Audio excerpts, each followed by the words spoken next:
உன்னை சேராமல் போனால் வாழாமல் போவேன். அத்தியாயம் 46. தனியாக இருந்த ஒரு நேரம் பல்லவனை ஆராத்யா பிடித்து கொண்டாள். என்ன பல்லவன், என்னென்னமோ சொன்னீங்க, இப்போ எதுவும் சொல்ல வேண்டாம்னு தாரணிக்கு முன்னால கெஞ்சுறீங்க, என்ன விஷயம் என கேட்டாள். அது உனக்கு நேரம் விஷயம் தெரிஞ்சிருக்குமே தியா என அவன் தயங்கியவாறு பதில் சொன்னான். ஆறு என்ற அழைப்பு காணாமல் போய்விட்டதே, பரவாயில்லை, நல்ல முன்னேற்றம்தான். என்னவோ என்னை காதலிக்கிறேன், நான் இல்லைனா உயிரையை விட்டுடுவேன்னு சொன்னீங்க. தாரணியை பார்த்ததுக்கு அப்புறம்தான் அது காதல் இல்லைன்னே எனக்கு புரிஞ்சது தியா. உன் மேலே எனக்கு ஒரு ஃப்ரெண்ட்லி அஃபெக்ஷன் இருந்தது, அது காதல்னு நான் தான் தப்பாக புரிஞ்சுக்கிட்டேன். இதை தான் நானும் சொன்னேன். ஆனால் தற்கொலை பண்ணிப்பேன் எல்லாம் மிரட்டுனீங்களே பல்லவன். இப்போது அதை நினச்சா எனக்கு வெக்கமாக தான் இருக்குது. சாரி தியா, தெரியாமல் அப்படியெல்லாம் பண்ணிட்டேன். சரி, சாருக்கு இப்போ திடீர்னு எப்படி இந்த ஞானோதயம் வந்தது? அது தாரணிக்கிட்ட பழக ஆரம்பித்த அப்புறம் தான் என்ன நானே புரிஞ்சுக்கிட்டேன். அப்புறம் அவகிட்ட இதையெல்லாம் காட்டி கொடுக்காம இருந்ததுக்கு ரொம்ப தேங்க்ஸ் என்ன சொன்னான். பேச்சுக்கு பேச்சு தாரணி புராணம் பாடுறீங்களே, என்ன நடக்குது உங்களுக்குள்ள என அவள் சிரிப்புடன் கேட்டாள். வெக்கத்துடன், உனக்கு தெரிஞ்சிருக்கும் தியா, இருந்தாலும் நானே சொல்கிறேன், நாங்கள் 2 பேரும் இப்போ லவ் பண்ணுறோம். 2 பேரும் ஒருத்தர் நல்லா புரிஞ்சுக்கிட்டோம்.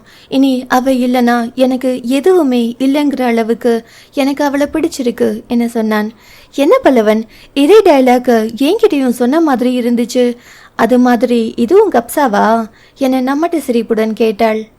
அவளை பார்த்து பல்லவன் கவலையுடன், என்னதியா நீ ஏன் இப்படி கேட்குற, உண்மையிலேயே இது லவ் தான் என சொன்னான். இது உண்மையாக இருந்தால் சந்தோஷம்தான் பல்லவன். உங்களுக்கு தாரணி ரொம்ப பொருத்தமானவ.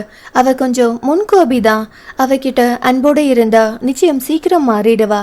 அப்பா பாசம் இல்லாமல் முரட்டுத்தனமாக அவங்க அம்மா மாதிரியே வளர்ந்துட்டா.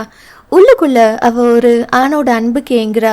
அவ அப்பா அவளுக்கு கொடுக்காத பாசத்தை நீங்க கொடுத்தா கண்டிப்பா உங்ககிட்ட நல்ல விதமா நடந்துப்பா. நீங்க என்னத்தான் என்னை மிரட்டினாலும் அதுக்கு காரணம் உங்க பண தேவை தான்.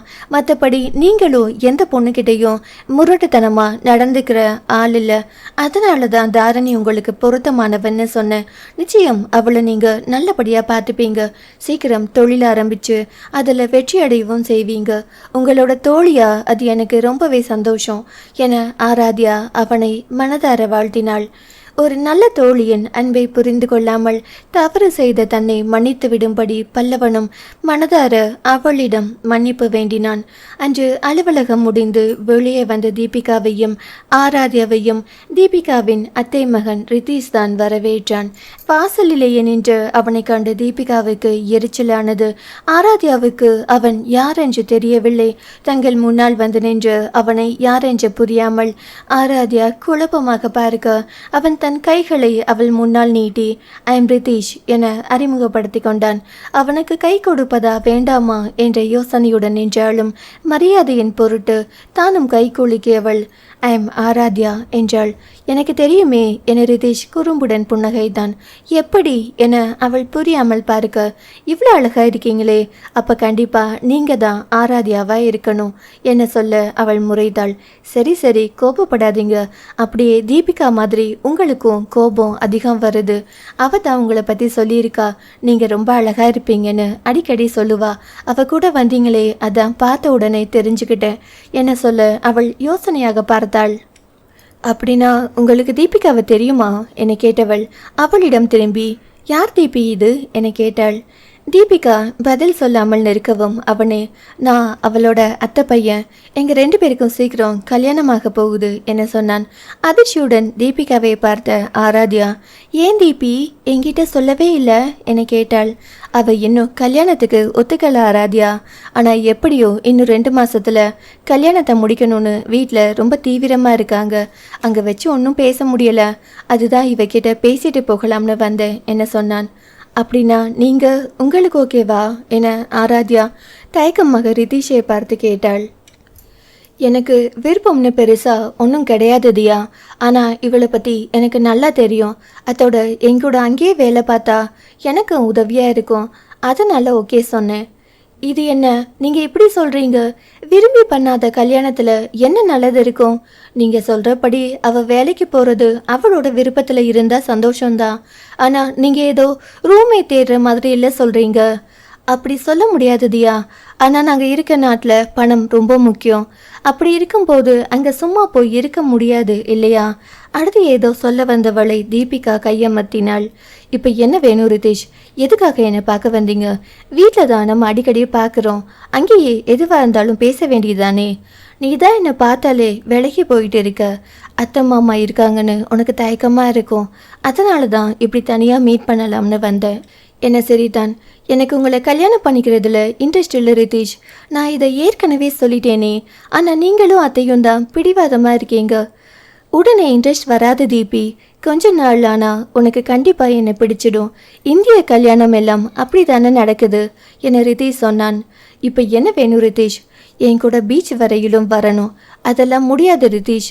அப்பா தேடுவார். நான் சீக்கிரம் வீட்டுக்கு போகணும் என தீபிகா சொல்ல அவளை ஒரு மாதிரியாக பார்த்துவிட்டு உடனே அவள் அப்பாவுக்கு அழைத்தான். அவரிடம் பேசி அவளை வெளியே அழைத்து செல்ல அனுமதி வாங்கி கொண்டான். இப்போ என்ன சொல்கிற? என்னை கேட்க வேண்டாவிருப்பாக தீபிகா அவனை பார்த்தாள். அவனோட தீபிகாவை தனியாக அனுப்ப ஆராத்யாவுக்கு விருப்பமே இல்லை. எப்படியும் அவள் தன்னுடைய அண்ணியாக போகிறவள். அவளை இன்னொருவனோடு அனுப்ப அவளுக்கு மனமே இல்லை. அந்த எண்ணம் தான் மனம் முழுவதும் இருந்தது. ஆனந்தனுக்கு அவளை பிடிக்கவில்லை என்று சொன்னாலும் ஒரு ஓரத்தில் தீபிகா மேல் அவனுக்கு ஏதோ ஒரு விருப்பம் இருக்கிறது என்பது அவள் அறிந்ததுதான். இப்போது என்ன செய்வது என கைகளை பிசைந்து கொண்டு நின்றாள். ஆராத்யா நின்ற தோற்றமே அவள் மனதை தீபிகாவுக்கு உணர்த்திவிட்டது. உடனே அவள் கைகளை பிடித்த தீபிகா, ஏந்தியா, உனக்கு வேலை இல்லைனா நீயோ எங்க கூட ஜாயின் பண்ணிக்கோயேன் என சொன்னாள்.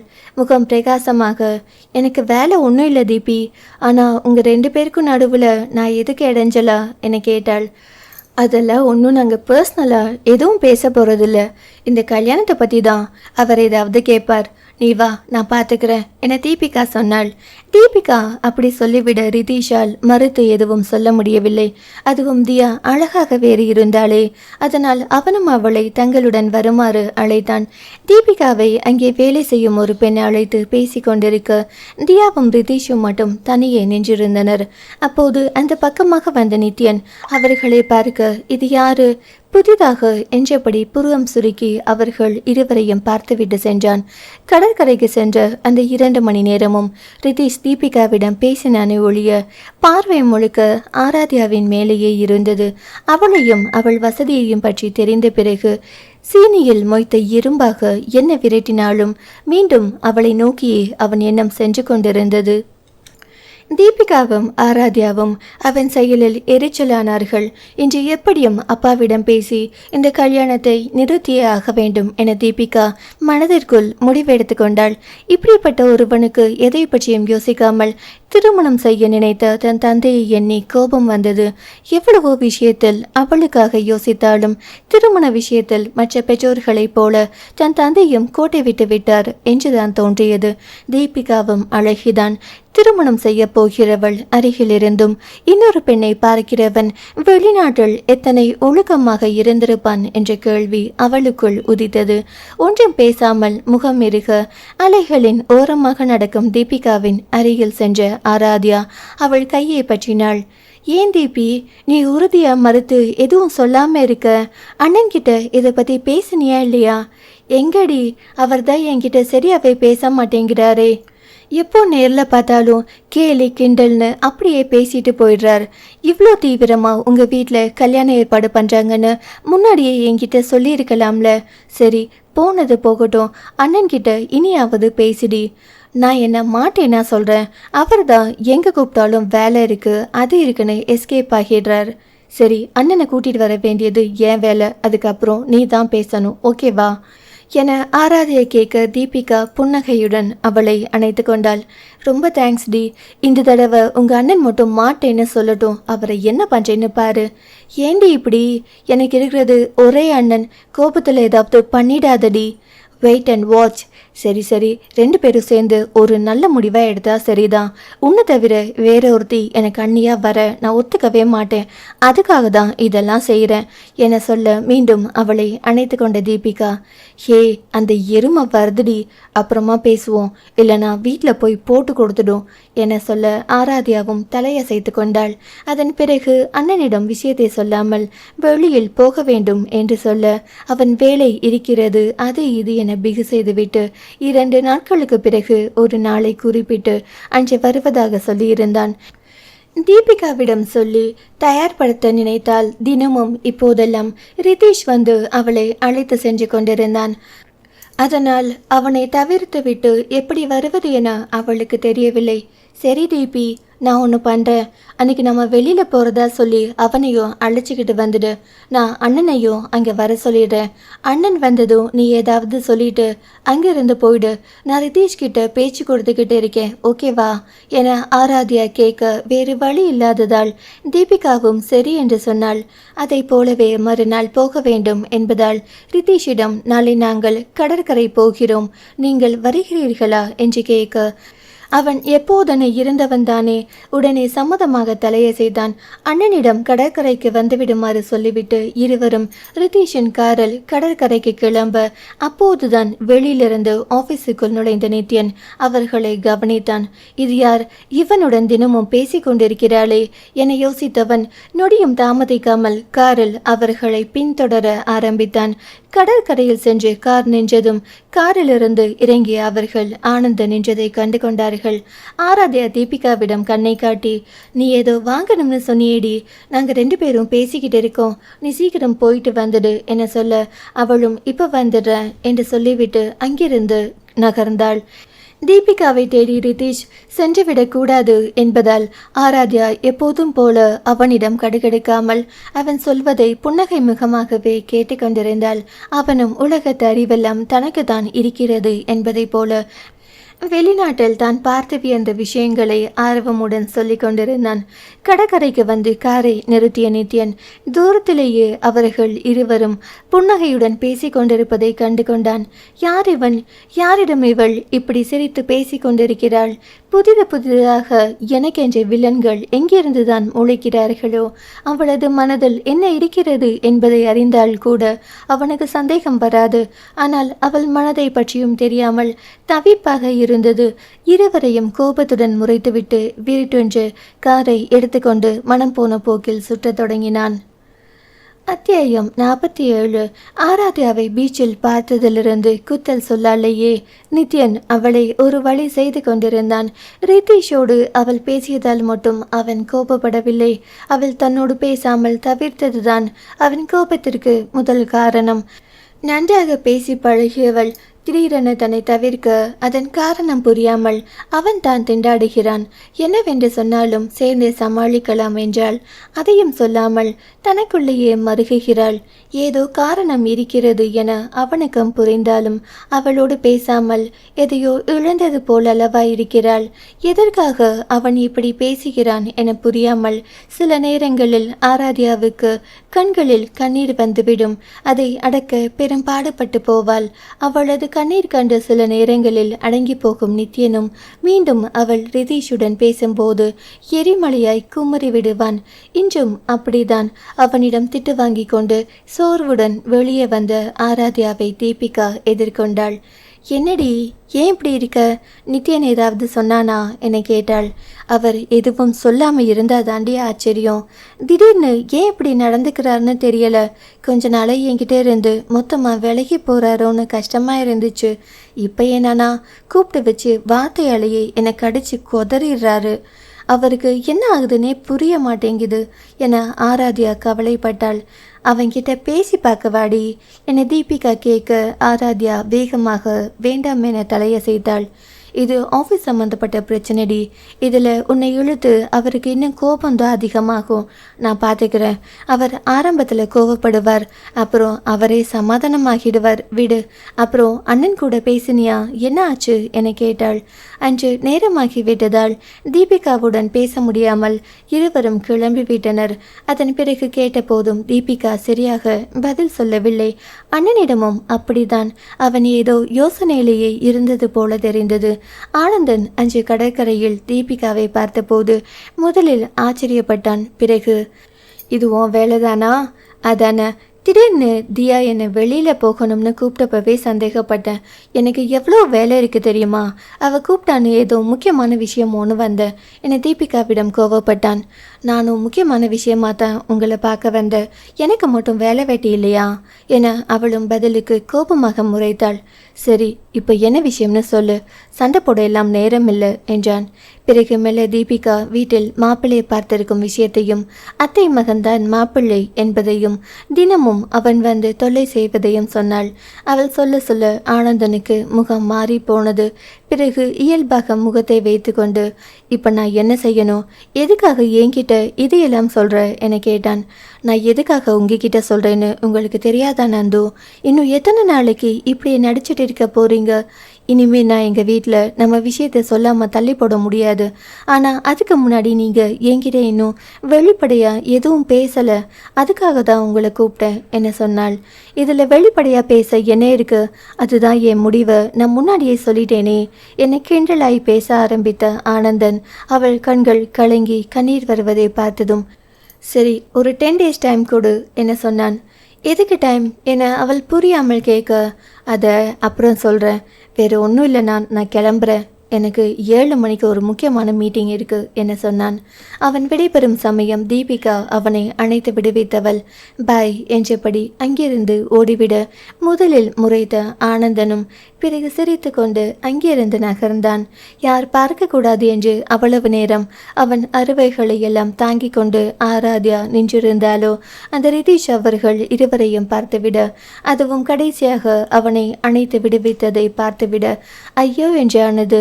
தீபிகா அவர்கள் அருகில் வந்ததும், வந்து போனது யார் என அவளிடம் ரிதீஷ் கோபமாக கேட்க, அவளும் சற்றும் யோசிக்காமல், நான் அவரை தான் காதலிக்கிறேன் என சொல்லிவிட்டாள்.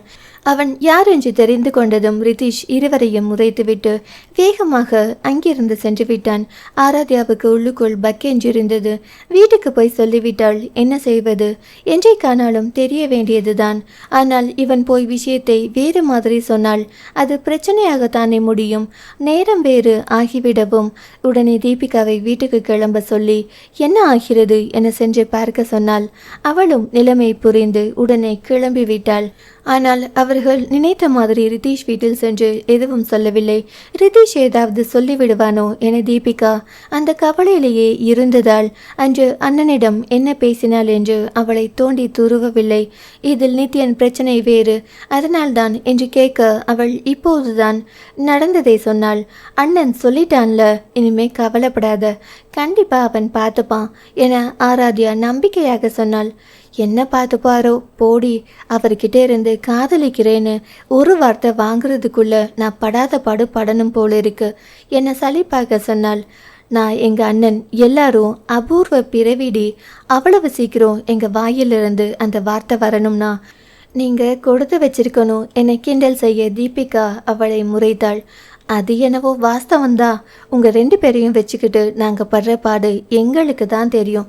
பாவம் நித்யன் என போலியாக வருத்தப்பட்டாள்.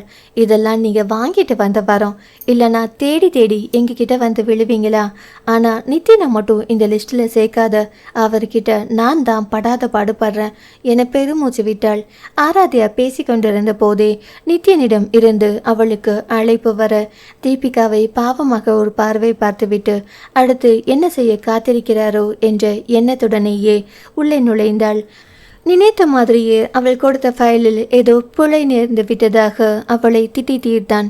கவனமெல்லாம் வேலையில் இருக்கணும், வேற எங்கேயாவது போயிட்டா இப்படி தான் வேலையில் பிழை வரும் என நித்யன் முணுமுணுத்தான். நான் கவனமாக தான் எல்லாம் பண்ணுறேன், நீங்கள் தப்பு கண்டுபிடிக்கணும்னே தேடினா தப்பு வரத்தான் செய்யும் என ஆராத்யா வெடுக்கென்று சொன்னாள். உனக்கு சம்பளம் கொடுத்து உன்னை சும்மாவா வேலையில் வைப்பாங்க? நீ செய்கிற தப்பையெல்லாம் கண்டுபிடிக்கிறது தான் ஏன் வேலை என அவனும் அதே போல பதில் சொன்னான். அதை நீங்கள் ஆஃபீஸோட நிறுத்திக்கிட்டா இவ்வளோ தூரம் கோவப்பட மாட்டீங்க. நான் போகிற இடத்துல எல்லாம் உங்கள் பார்வைப்பட்டா அப்படி தான் கோபம் வரும். எனக்கு என்ன உன்னை வேவு பார்க்கணும்னு தலையெழுத்தா? நீ யார் கூட வேணும்னாலும் கூத்தடி. தினமும் உன்னை தேடி ஈவினிங் வந்து பார்க்குறானே, அவன் கூட எங்கே வேணும்னாலும் சுத்து, எனக்கு என்ன வந்தது என அவன் பொறுமை தீர்த்தான். அவன் முகத்தை தீவிரமாக பார்த்தவள், அதற்காக தான் இந்த கொஞ்ச நாட்களாக இந்த பாடுபடுத்தினானா?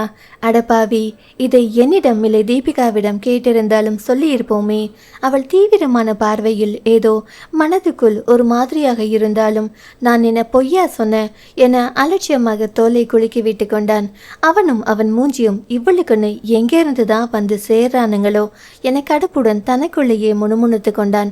அது ஆராத்யா காதிலும் விழுந்து விட சட்டென்று வந்த சிரிப்புடன் குலுங்கி சிரித்து விட்டாள். அவள் சிரித்ததில் முறைத்தாலும் நித்யனுக்கும் அவள் சிரிப்பு நிம்மதியை தந்தது. கொஞ்ச நாட்களாக தான் திட்டியதும் அவள் கண்கள் கலங்க நிற்பதை அவன் பார்த்து கொண்டுதானே இருக்கிறான். அதில் தன் மனமும் அடிபட்டுதான் போகும். ஆனாலும் ரித்தீஷோடு பார்த்த கோபத்தை அவன் வார்த்தைகளில் காண்பித்து கொண்டிருந்தான். சிரித்து முடித்தவள் அதே சிரிப்புடன் அவனை பார்த்து, நான் யார் கூட சுத்தினாலும் அதை பற்றி உங்களுக்கு தேவையில்லை என்று விட்டு மிடுக்காகவே வெளியில் வந்தாள். போகும்போது அவள் இதழோரத்தில் ஒரு சிறு புன்னகையும் இருந்தது. திமிர், அவ்வளவும் திமிர் என அவளை திட்டினாலும் என்னவென்று காரணம் தெரியாமல் அவனுக்கு சிரிப்பு வரத்தான் செய்தது. அன்று கேண்டீனுக்கு ஆராத்யா போன போது தாரணி கண்ணீருடன் பல்லவனோடு ஏதோ பேசி கொண்டிருந்தாள். இப்போது இவளுக்கு என்னவென்று தெரியவில்லையே. மனதுக்குள் சலித்து கொண்டாலும் பிரச்சனை என்னவென்று தெரிந்து கொள்ளும் எண்ணம் தோன்ற அவர்கள் அருகில் சென்றாள். ஹாய் தாரணி, ஹாய் பல்லவன், ஏன் 2 பேரும் ஒரு மாதிரியா இருக்கீங்க என கேட்டவாறு இன்னொரு சேரில் அமர்ந்தாள். அவளை பார்த்ததும் இருவருக்கும் ஏதோ ஒரு பிடிப்பு கிடைத்து விட்டது என்பதை போல அவளை பார்த்தார்கள். தாரணி தன் கண்ணீரை துடைத்து கொண்டு வீட்டில் நடந்த கதையை சொன்னாள். நித்யனுக்கும் தாரணிக்கும் திருமணத்திற்கு ஜாதகம் பார்த்து வர என்று அம்மாவும் அத்தையும் சேர்ந்து கிளம்பி இருக்கிறார்கள். அவர்களுக்குள் பொருத்தம் எதுவும் இல்லையாம். இருந்தாலும் ஜாதகத்தை எல்லாம் நம்ப வேண்டாம் என்று கோதைநாயகி சொல்லிவிட்டதால் நித்யனிடம் பேசிவிட்டு கல்யாண வேலையை பார்க்கலாம் என நினைத்திருக்கிறார்கள். அதற்குள் இதை இப்படியே விடுவது சரியாக இருக்காது என தாரணி பல்லவனை பற்றி சொல்லி அவனை காதலிப்பதாக சொல்ல கோதைநாயகி அடி பின்னி எடுத்து விட்டாராம். இனி இந்த பக்கமே வரக்கூடாது என தான் அலுவலகத்துக்கு அனுப்பாமல் இருந்திருக்கிறார். ஆராத்யாவும் 2-3 நாட்களாக தாரணியை காணவில்லை என யோசித்ததுதான். ஆனால் இவ்வளவு பிரச்சனை நடந்திருக்கும் என அவளும் எதிர்பார்க்கவில்லை. சரி தாரணி, அவங்க கிட்ட உங்களோட காதல் விஷயத்த சொல்லிட்டல்ல, இனிமே மேற்கொண்டு நித்யனோட உங்க கல்யாணத்தை பத்தி பேச மாட்டாங்க. இருந்தாலும் உங்க 2 பேர் முகமும் வாடி இருக்கே, வேற ஏதோ விஷயம் இருக்கு, என்னன்னு சொல்லுங்க என கேட்டாள். பிறகு மெல்ல தாரணி விஷயத்தை சொல்லவும் ஆராத்யாவுக்கு ஐயோ என்று இருந்தது. இது தெரிய வேண்டாம் என்றுதான் அவளும் பல்லவனும் சேர்ந்து மறைத்திருந்தார்கள். இப்போது கோதைநாயகி மூலமாக அவளுக்கு விஷயம் தெரிந்து விட்டது. கோதைநாயகி முதலில் மகளை அடித்து பார்த்து அவள் அதற்கு மசியவில்லை எனவும் நைச்சியமாக பேச ஆரம்பித்து விட்டார். இங்க பாரு தாரணி, நான் உன்னோட அம்மா, உனக்கு நல்லது தான் சொல்லுவேன். அந்த பையன் அவ்வளவா சரி கிடையாது. முதல்ல அவன் அந்த தியா புள்ளையோட தான் சுத்திக்கிட்டு இருந்தான். இப்போ அவ வேண்டாம்னு சொல்லி இருப்பா போல, அதனால தான் அவளை கலட்டி விட்டுட்டு உன்னை பிடிச்சிருக்கான். அவனை நம்பாத என சொன்னார். முதலில் கோதைநாயகி சொன்னதை நம்பவில்லை. நீ நம்ப மாட்டாய் என்று எனக்கு தெரியும் என சொன்னவர் தியா வீட்டில் நடந்த எல்லாம் தனக்கு காயத்ரி வீட்டு வேலைக்காரி தான் சொன்னதாக சொல்ல அவளிடம் விசாரித்த போது உண்மை தெரிந்தது. இருந்தாலும் எதற்கும் காயத்ரியிடம் கேட்போம் என கேட்க அவரும் அதையே தான் ஆமோதித்தார். காயத்ரியத்தை பொய் சொல்கிறவர் இல்லை. அதே போல பல்லவனையும் சந்தேகப்பட தோன்றவில்லை. இருந்தாலும் தன் அம்மாவின் நிலை தனக்கும் வந்துவிடக்கூடாது என்றுதான் உடனே கிளம்பி வந்து பல்லவனிடமும் அதை பற்றி கேட்டுக்கொண்டிருந்தாள். முதலில் என்ன சொல்லி சமாளிப்பது என ஆராத்யாவுக்கு புரியவில்லை. பல்லவனும் பலவிதமாக சமாதானம் சொல்லி பார்த்துவிட்டு தாரணி அவனை நம்பவில்லை என்றதும் கைகளை பிசைந்து கொண்டு அமர்ந்திருந்தான். சற்று நேரம் யோசித்த ஆராத்யா இந்த முடிவு தனக்கு மட்டுமல்ல அவர்களுக்கும் நல்லது என நினைத்தவள் அவர்கள் இருவரையும் தீர்க்கமாக பார்த்தாள். தாரணி, உங்கள் நிலைமை எனக்கு புரியுது. உங்கள் அப்பாவை நீங்கள் ரொம்ப நம்பியிருப்பீங்க. அவர் உங்களை ஏமாற்றியது உங்களால் தாங்க முடியலை. அதனால தான் உங்களால் பல்லவனையும் நம்ப முடியலை. நான் உங்களுக்கு உறுதியாக சொல்லுவேன், பல்லவன் உங்களை கல்யாணம் பண்ணினதுக்கு அப்புறம் உங்களுக்கு உண்மையாக இருப்பார். எனக்கு அந்த நம்பிக்கை இருக்குது. அதோட நீங்கள் ஏற்கனவே ஒரு தடவை உங்கள் அப்பா மூலம் அனுபவப்பட்டதால் நீங்களும் அவரை அப்படியே விட மாட்டீங்க. கொஞ்சம் ஜாக்கிரதையாகவே அவரை பார்த்துப்பீங்க. இருந்தாலும் சந்தேகம்னு வந்ததுக்கப்புறம் ஒரு முடிவு எடுத்து தானே ஆகணும். எனக்கும் அவருக்கும் இடையில ஒரு நல்ல நட்பு தான் இருக்குது. ஆனால் எல்லாருக்கும் பார்க்க அது அப்படியே தெரியாது. அதனால் நான் ஒரு முடிவு எடுத்திருக்கேன். அதுக்கு நீங்கள் 2 பேரும் ஒத்து வருவீங்கன்னு நினைக்கிறேன். என்ன சொல்ல, அவர்கள் இருவரும் ஒருவரை ஒருவர் பார்த்து கொண்டு சரி என சம்மதித்தார்கள். நாங்கள் 2 பேரும் இனி சந்திச்சுக்காம இருக்கிறது தான் உங்களோட நிம்மதியான வாழ்க்கைக்கு நல்லதாக அமையும். கல்யாணத்துக்கு பிறகு மறந்தும் நீங்கள் திரும்ப நித்யன் வீட்டுக்கோ இல்லை என்னை தேடிய வராதிங்க. உங்கள் வாழ்க்கையை நீங்கள் சந்தோஷமாக வாழுங்க. ஏதாவது விசேஷம் இல்லை வெளியில் எங்கேயாவது பார்த்துக்கிட்டா பேசுகிறதோட நிறுத்திப்போம். இது உங்களுக்காக மட்டும் இல்லை, என்னுடைய எதிர்கால வாழ்க்கைக்கும் சேர்த்து தான் சொல்கிறேன். என்ன சொல்ல, அவர்கள் இருவருக்கும் பிரச்சனை தீர்ந்த நிம்மதி போல. அதனால் உடனே சம்மதித்தார்கள். தாரணி, உங்கள் அம்மாவுக்கு விஷயம் தெரிஞ்சிடுச்சு. இதை இப்படியே அவங்க விடமாட்டாங்க. அதனால் சீக்கிரம் உங்கள் 2 பேருக்கும் கல்யாணம் ஏற்பாடு பண்ணுறது நல்லது என ஆராத்யா சொன்னாள். அம்மாவுக்கு தெரியாமல் எப்படி தியா? தெரிஞ்சா என்னை கொன்னே போட்டுடுவாங்க என்னை தாரணி பயந்தாள். என்ன தாரணி, ஆஃபீஸ் வந்து சண்டை போடுற அளவுக்கு அவ்வளவு தைரியம் இருக்குது? உங்கள் காதலுக்காக உங்கள் அம்மாவை எதிர்த்து சண்டை போட முடியாதா? உங்கள் அம்மாவுக்கு நீங்கள் நல்ல வசதியான இடத்தில் கல்யாணம் பண்ணிக்கணும்னு ஆசை. அதனால் கோவப்படுவாங்க தான். அவங்கக்கிட்ட எடுத்து சொல்லி வசதி முக்கியம் இல்லை, கடைசி வரை கூடவே இருக்க நல்ல அன்பான துணை தான் தேவைன்னு புரிய வைங்க. அப்படியும் புரிஞ்சுக்கலனா உங்கள் வாழ்க்கையை நீங்கள் வாழுங்க. ஒரே பொண்ணு உங்களை அப்படியே உங்கள் அம்மா விடமாட்டாங்க. கண்டிப்பாக ஒரு நாள் உங்களை தேடி வருவாங்க என சொன்னாள். தாரணிக்கும் அதுதான் சரி எனப்பட்டது. ஏனெனில் கோதை நாயகியிடம் விஷயத்தை சொல்லி அவர் ஒத்துக்கொண்டு கல்யாணம் நடக்கும் என்றால் அது இந்த காலத்தில் நடக்காது. சரிதியா, இப்போ என்ன செய்யலாம், நீங்களே சொல்லுங்க என தாரணி கேட்டாள். பல்லவனிடம் திரும்பி, உங்களுக்கு ரெஜிஸ்டர் ஆஃபீஸில் தெரிஞ்சவங்க இருக்காங்க தானே பல்லவன்? அவங்க கிட்ட சொல்லி உங்கள் 2 பேரோட ப்ரூஃபை கொடுத்து கல்யாணத்திற்கு சொல்லி வைங்க. 1 மாதத்தில் உங்களை கூப்பிடுவாங்க.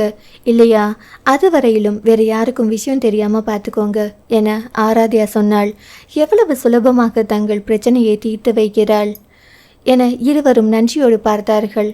நான் அவ்வளவு நல்லவள் அல்ல, அதில் என் சுயநலமும் இருக்கிறது என ஆராத்யா நினைத்து கொண்டாள். அத்தியாயம் 48. தாரணி மற்றும் பல்லவன் கல்யாண வேலைகள் வேக வேகமாக நடந்து கொண்டிருந்தது. யாருக்கும் தெரியாமல் அந்த திருமணம் நடைபெறுவதால் ஆராத்யாவும் பல்லவனும் அடிக்கடி தனியாக சந்தித்து அதை பற்றி பேசிக்கொண்டார்கள். அவர்கள் அடிக்கடி தனியாக பேசிக்கொள்வதையும் ஆராத்யாவை ரிஜிஸ்டர் ஆஃபீஸில் பார்த்ததாக தகவல் வரவும் நித்யனுக்கு குழப்பமானது. ஒருவேளை ஆராத்யா பல்லவன் திருமணம் அப்படி ஏதாவது இருக்குமோ என நினைத்ததும் அவன் உடல் ஆடி போனது. இருக்காது, நிச்சயம் இந்தியா அப்படி செய்ய மாட்டாள் என தனக்குள்ளேயே உரு போட்டு கொண்டாலும் நித்யனுக்கு மனது ஒரு நிலையில் இல்லாமல் தவித்தது. ரிஜிஸ்டர் ஆஃபீஸில் அவளை பார்த்துவிட்டு யாரோ சொன்னதாக நித்யன் விசாரிக்க ஆராத்யா பதில் சொல்லாமல் தடுமாறினாள். அவளது தடுமாற்றத்தை கண்டு நித்யனுக்கு உள்ளுக்குள் எதுவோ உடைவது போல இருந்தது. நித்யன் முகத்தை பார்த்தபோது அவன் தன்னை தவறாக நினைக்கிறான் என புரிந்துவிட எதை பற்றியும் யோசிக்காமல் ஆராத்யா அவன் அருகில் சென்று அவன் கையை பிடித்து கொண்டு அது நித்யன் என ஆரம்பிக்க அதற்குள் கதவை திறந்து கொண்டு ரோசி உள்ளே வந்தாள். கையை பிடித்து கொண்டு நின்ற ஆராத்யாவையும் அவன் முகத்தை பார்த்தபடி இருந்த நித்யனையும் கண்ட ரோசிக்கு அதிர்ச்சியானது. ஓ, இது வேறு நடக்கிறதா? அப்பவே இந்த ஆராத்யா எனக்கு போட்டியாக வருவாள் என நினைத்தேன். இது சரியாகத்தான் இருக்கிறது என ரோசி உள்ளுக்குள் அவளை திட்டி தீர்த்தவள். இதற்கு ஒரு வழி செய்கிறேன் என மனதுக்குள் கருவி கொண்டாள். என்ன ரோசி இது, கதவை தட்டிட்டு உள்ள வரணும்னு தெரியாதா? இப்படிதான் நீங்க பாட்டுக்கு உள்ள வருவீங்களா என நித்யன் கோபமாக இருந்தான். அதில் கொஞ்சம் தடுமாறிய ரோசிக்கு இன்னமும் ஆராத்யா மீது கோபம் பெருகியது. சாரி சார், ஒரு முக்கியமான மெயில் வந்துச்சு, உங்களுக்கு காலையிலிருந்து ஞாபகப்படுத்தணும்னு நினைச்சேன், நீங்க பிஸியா இருந்தீங்க, ஏதோ ஒரு யோசனையில் வந்துட்டேன் சார் என அவனிடம் மன்னிப்பு வேண்டினாள். ஆராத்யாவை பார்க்க அவளோ நான் அப்புறம் வந்து உங்களை பார்க்குறேன் சார் என்றபடி வெளியேறிவிட்டாள். அன்று மதியத்திற்கு மேல் வந்த கலையரசன் ஆராத்யாவிடம் ஒரு உதவி வேண்டி நின்றான். அவன் ரோசியை காதலிப்பதாகவும் அவளிடம் காதலை சொல்லியும் அவள் ஒத்துக்கொள்ள மறுப்பதாகவும் சொன்னான். இது எப்போ கலையரசன், எனக்கு தெரியாம இதெல்லாம் நடந்திருக்கா என ஆராத்யா ஆச்சரியமாக கேட்டாள். இப்போதான் அவகிட்ட சொன்னேன் தியா, ஆனால் அவள் நீங்களும் நானும் ஒரே விதமா மிடில் கிளாஸ் மக்கள், அந்த வாழ்க்கை எனக்கு போர் அடிச்சிடுச்சு, நான் வசதியாக வாழ ஆசைப்படுறேன்னு சொல்கிறா என கலையரசன் கவலையுடன் சொன்னான். அது அவங்க விருப்பம் கலையரசன், அவங்க வாழ்க்கையை எப்படி அமைச்சிக்கணும்னு அவங்க தான் முடிவெடுக்கணும் என ஆராத்யா சொன்னாள். எனக்காக நீங்கள் அவகிட்ட பேசி பார்க்க முடியுமா என கலையரசன் தயக்கத்துடன் கேட்டான். நான் என்னென்னு பேசுறது கலையரசன், இது உனக்கு தேவையில்லாத விஷயம்னு அவங்க சொல்லிட்டா என்ன செய்யறது என ஆராத்யா யோசனையுடன் கேட்டாள்.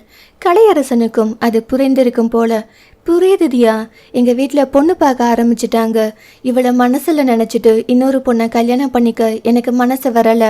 அதே நேரம் எங்கள் அப்பா அம்மா பேச்சையும் என்னால் மீற முடியாது. அதுதான் இன்னொரு டைம் இவகிட்ட பேசி பார்த்தா என்னன்னு தோணுது என சொன்னான். நீங்களே பேசி பார்க்கலாமே கலையரசன், அவள் சரியா பதில் சொல்லுவான்னு எனக்கு தோணலை. என்ன அவளுக்கு பிடிச்சிருக்கு, ஆனாலும் வசதியான வாழ்க்கைக்கு ஆசைப்பட்டு என்னை நிராகரிக்கிறா. எங்கே என் கூட பேசினா ஓகே சொல்லிடுவோமோன்னு பயந்து பேசவே மாட்டேங்கிறா. உங்க கூட அவ இப்போ நல்ல முறையில் தானே தியா பேசுறா. நீங்க பேசி பார்த்தா அவள் பதில் சொல்லுவாளோன்னு தான் நான் உங்ககிட்ட சொல்றேன். நாங்கள் பேசுறது கம்பெனி விஷயமா தான் கலையரசன், பர்சனல் விஷயமா அவங்க கிட்ட எப்படி பேசுறதுன்னு தெரியலையே. உங்கள் வேலையை பாருங்கன்னு சொன்னால் அது தேவையில்லாத மன கஷ்டம், அதனால தான் யோசிக்கிறேன். எனக்காக ப்ளீஸ் தியா, இந்த ஒரு தடவை மட்டும் பேசி பாருங்க, அவள் ஒத்துக்கலனா அதுக்கப்புறம் நான் டிஸ்டர்ப் பண்ண மாட்டேன் என கலையரசன் கெஞ்சலுடன் சொன்னான். அவன் அவ்வளவு தூரம் கெஞ்சவும் அவனை மறுக்க மனமில்லாமல் சரி என சொல்லி ரோசியிடம் சென்று அவனை பற்றி பேச அவள் கோபத்துடன் ஆராத்யாவை உறுத்து விழித்தாள். இதுதான் உன் திட்டமா? கலையரசனை என் தலையில கட்டிட்டு நீ நித்யனை கரெக்ட் பண்ணலாம்னு நினைக்கிறியா என கேட்க ஆராத்யா அவளை புரியாமல் பார்த்தாள். என்ன பார்க்குற, எனக்கு அப்போவே தெரியும் நித்யன் மேலே உனக்கு ஒரு கண்ணு இருக்குதானே, அதனால தான் நீ என்னை கலையரசன் கூட கோர்த்து விட பார்க்குற. நான் கலையரசனுக்கு ஓகே சொல்லிட்டா உனக்கு வேலை சுலபம்னு நினைக்கிற. உன் வேலையெல்லாம் என்கிட்ட நடக்காது. இங்கே வந்ததுலேருந்து எனக்கு நித்யன் மேலே ஆசை இருக்குது. அவர்கிட்ட நான் எப்பவும் இதை பற்றி பேச தான் போகிறேன். இப்போ கொஞ்ச நாளாக அவருக்கும் என் மேலே ஆசை வந்திருக்கிற மாதிரி தெரியுது. இடையில நீ வந்து உன் வேலையை என்கிட்ட காட்டலாம்னு நினைக்காத என சொல்ல ஆராத்யா அவளை அதிர்ச்சியாக பார்த்தாள். என்ன இது, நாம் ஒன்று நினைத்தால் வேறு ஒன்று நடக்கிறது. இவள் நித்யனிடம் பேசினால் அவன் எப்படியும் ஒத்துக்கொள்ளப் போவதில்லை. எப்படியோ போகட்டும் என நினைத்தவள் அவளை வெறுப்புடன் பார்த்துவிட்டு அங்கிருந்து நகர்ந்தாள். மதியத்துக்கு மேல் கலையரசன் வந்து என்னவாயிற்று என கேட்க அவர்கள் நான் பேசுவதை காதல் வாங்கிக் கொள்ளவே விரும்பவில்லை. நீங்கள் அவளை மறந்துவிட்டு நல்ல பெண்ணாக பார்த்து திருமணம் செய்து கொள்ளுங்கள் என சொல்ல அவன் முகம் வாடி போனது. அவனை பார்க்க பாவமாகத்தான் இருந்தது. இப்படி ஒருவனின் காதலை நிராகரித்துவிட்டு பணத்துக்காக விருப்பமில்லாத ஒருவனை காதலிப்பதாக சொல்கிறாளே, அவளுக்கும் நித்யன் மீது பெரிதாக விருப்பமில்லை என ஆராத்யாவுக்கு தெரியும். பணத்துக்காக மட்டும்தான் நித்யனை தேர்ந்தெடுத்திருக்கிறாள். இல்லையென்றால் கலையரசனுக்கு எப்போதோ அவள் சம்மதம் சொல்லியிருப்பாள். ஏனெனில் ஆராத்யா கலையரசனோடு பேசினால் அவள் கண்களில் தெரியும் பொறாமையும் அடிக்கடி அவனை கண்களால் வருடுவதையும் பார்த்து கொண்டுதான் இருக்கிறாள். இவ்வளவு ஆசையை மனதில் வைத்துக்கொண்டு அப்படி என்ன தான் பணம் அவர்களை மயக்குகிறதோ தெரியவில்லை என பெருமூச்சு விட்டு கொண்டாள். அன்று முன்மாலையில் ரிதீஷ் ஆராத்யாவை பார்க்க விரும்புவதாக சொல்ல முதலில் யோசித்த ஆராத்யா பிறகு முடிவாக தீபிகாவை பற்றி பேசிவிடலாம் என நினைத்து நித்யனிடம் சென்று 1 மணி நேரம் பெர்மிஷன் கேட்டாள். எதற்காக என கேட்டவனிடம் ஒரு சொந்த வேலை இருக்கிறது என்று மட்டும் சொன்னாள். எதையாவது சொல்கிறாளா பாரு என எரிச்சலுடன் தான் அவளுக்கு பெர்மிஷன் கொடுத்தான். சிசிடிவியில் அவள் ரிதீஷோடு பேசிக் கொண்டிருந்ததும் அவர்கள் அலுவலக பின்னாலுள்ள கார்டன் ஏரியாவுக்கு செல்வதும் தெரிந்து புருவ மத்தியில் யோசனையுடன் அவர்களை பார்த்தான். இந்த நேரத்தில் அங்கு எதற்காக செல்கிறார்கள்? காவலுக்கு ஆட்கள் கூட இருக்க மாட்டார்களே. அவனை பார்த்தாலே நித்யனுக்கு எரிச்சல் வந்தது. அப்படி என்ன தான் இருவரும் பேசிக்கொள்கிறார்கள் என்ற யோசனை தோன்ற அதை நேரிலேயே பார்த்து விடுவோம் என எதை பற்றியும் யோசிக்காமல் எழுந்து கீழே வந்துவிட்டான். அவள் மேல் சந்தேகம் என்று இல்லை, இந்த நேரத்தில் தனியாக போகிறார்களே என்ற கவலையும் சேர்ந்துதான் அவனை இருவரையும் பின்தொடர வைத்திருந்தது. அங்கு சென்றதும் தீபிகாவை பற்றி ஆராத்யா எடுத்து சொல்ல எனக்கு புரிகிறது என்பதாக சொன்ன ரிதீஷ் நான் பேச வந்தது வேறு என்று சொன்னான். அவனை ஆச்சரியமாக பார்த்தவள் தீபிகாவை பற்றி இல்லாமல் வேறு என்ன பேச போகிறீர்கள் என கேட்டாள். நான் நம்மை பற்றி பேச வந்தேன் என சொல்ல ஆராத்யா இப்போது புருவம் சுருக்கி அவனை பார்த்தாள். நம்மை பற்றியா? நம்மை பற்றி பேச என்ன இருக்கிறது? முதலில் என்னை பற்றி என்ன பேசணும் என கேட்டாள். உங்களை பார்த்த உடனே எனக்கு பிடிச்சிருச்சு தியா. அம்மா சொல்கிறாங்கன்னு தான் தீபிகாவை கல்யாணம் பண்ணிக்க சம்மதிச்சேன். அவளுக்கு இதில் விருப்பம் இல்லாத போது அவளை கட்டாயப்படுத்த முடியாது. அதனால தான் உங்ககிட்ட பேசலாம்னு வந்தேன். எனக்கு உங்களை பிடிச்சிருக்கு, நம்ம கல்யாணம் பண்ணிக்கலாமா என கேட்டான். என்ன மனிதன் இவன்? தீபிகாவிடம் கல்யாணம் பேசிய போது அதற்கும் சம்மதம் என்று சொன்னான். இப்போது அவள் வேண்டாம் என்று சொன்னதும் நீ திருமணம் செய்து கொள்கிறாயா என என்னை கேட்கிறான். இதில் தனக்கு விருப்பம் இல்லை என்று தியா சொல்ல அவனோ அவளை விடுவதாக இல்லை. நீங்கள் என்னை திருமணம் செய்து கொள்ளவில்லை என்றால் தீபிகாவை உங்கள் அண்ணனோடு சேர விட மாட்டேன். மாமாவிடம் பேசி உடனே அவளோடு திருமணத்திற்கு ஏற்பாடு செய்ய சொல்லிவிடுவேன் என சொல்ல இப்போது ஆராத்யாவுக்கு சிரிப்பு வந்துவிட்டது. நிறைய சினிமா பார்ப்பீங்களா ரிதீஷ்? அப்படி கட்டாயப்படுத்தி தீபிகாவை கல்யாணம் பண்ண முடியுமா? அப்படியே பண்ணிக்கிட்டாலும் அவள் உங்களை கொன்னே போட்டுடுவா என சொன்னாள். அதில் இருக்கும் உண்மை புரிந்த ரிதீஷ் இப்போது கெஞ்சலில் இறங்கினான். சட்டென்று அவள் கையை பிடித்து கொண்டு நான் சும்மா மிரட்டதுக்காக தான் தீபிகாவை அப்படி சொன்னேன், மற்றபடி நான் அதெல்லாம் செய்ய மாட்டேன். எனக்கு உங்களை ரொம்ப பிடிச்சிருக்கு, தயவு செஞ்சு மாட்டேன்னு மட்டும் சொல்லிடாதீங்க தியா என கெஞ்ச ஆரம்பித்தான். ரிதீஷ் கையை விடுங்க, யாராவது பார்த்தா தப்பா போயிடும் என கையை அவன் பிடியிலிருந்து உருவிக்கொள்ள போராட அவனோ விடுவதாக இல்லை. இப்படியெல்லாம் நடக்கும் என்று நான் நினைத்தது சரிதான் என நித்யன் அங்கே செல்ல நினைக்க அதற்குள் ரிதீஷ் கத்த தொடங்கினான். நித்யன் ஆச்சரியத்துடன் என்னவென்று பார்க்க ஆராத்யா அவன் கையை முறுக்கி நானும் பொறுமையா சொல்லிட்டே இருக்கேன், உனக்கு வாயால சொன்னா புரியாதாடா என்றபடி நன்றாக அவன் கையை முறுக்கினாள். அதில் அவன் வழியில் அலற தொடங்கினான். தியா விடு, ஆராத்யா விடுங்க, ப்ளீஸ் விட்டுடுங்க மேடம் என ஏதேதோ சொல்லி கெஞ்சியும் அவள் விடவில்லை. மேலும் மேலும் முறுக்க அக்கா விட்டுடுங்க அக்கா என அழத் தொடங்கிவிட்டான். அக்காவா என அவனை மேலும் கீழுமாக பார்த்தவள் இவ்வளவு பயம் இருக்குல்ல, உனக்கெல்லாம் எதுக்குடா லவ்? ஒழுங்கா வீட்டில் பார்க்குற பொண்ணையே பார்த்து கல்யாணம் பண்ணிக்க என கேட்க அவன் சரி என வேக வேகமாக தலையாட்டினான். கைவெளி எப்படி இருக்கு என ஆராத்யா அவன் கையை ஆராய்ந்தவாறே கேட்டாள். கையை தூக்கவே முடியலக்கா, வலிக்குது என ரிதீஷ் முகத்தை சுருக்கியபடி பதில் சொன்னான். நான் சொல்கிற ஆயில்மெண்ட்டை போகும்போது வாங்கிட்டு போ, 2 நாள் தொடர்ந்து போட்டுட்டா போயிடும் என சொல்ல காயத்தை ஏற்படுத்திவிட்டு மருந்தையும் கொடுக்கிறியே, யாருமா நீ என்ற ரீதியில் அவளை பார்த்தான். அது சரி தம்பி, எப்படி நீ இவ்வளவு சீக்கிரம் என்கிட்ட லவ்வை சொன்ன? நானும் ஒருத்தங்கிட்ட பல நாளாக சொல்லணும்னு நினச்சிக்கிட்டு இருக்கேன், சொல்ல முடியலை. இதுக்கெல்லாம் தனியாக ரூம் போட்டு யோசிக்க முடியுமாக்கா? தோணுச்சு சொல்லிட்டேன். அதுதான்டா நானும் கேட்குறேன். ஒருத்தவங்களை பார்த்த உடனே பட்டுன்னு லவ்வை சொல்கிறீங்களே, உங்களால் எப்படிடா இதெல்லாம் முடியுது? அதெல்லாம் ஒரு தனி கலைக்கா, அது எல்லாருக்கும் வராது. அது என்னவோ வாஸ்தவம் தாண்டா. இதில் மட்டும் எவ்வளோ பெரிய ஆளாக இருந்தாலும் தைரியம் வரவே மாட்டேங்குது என சொல்ல அவர்கள் இருவரும் பேசியதை பார்த்தபடி இருந்த நித்யனுக்கு சிரிப்பு தாழவில்லை.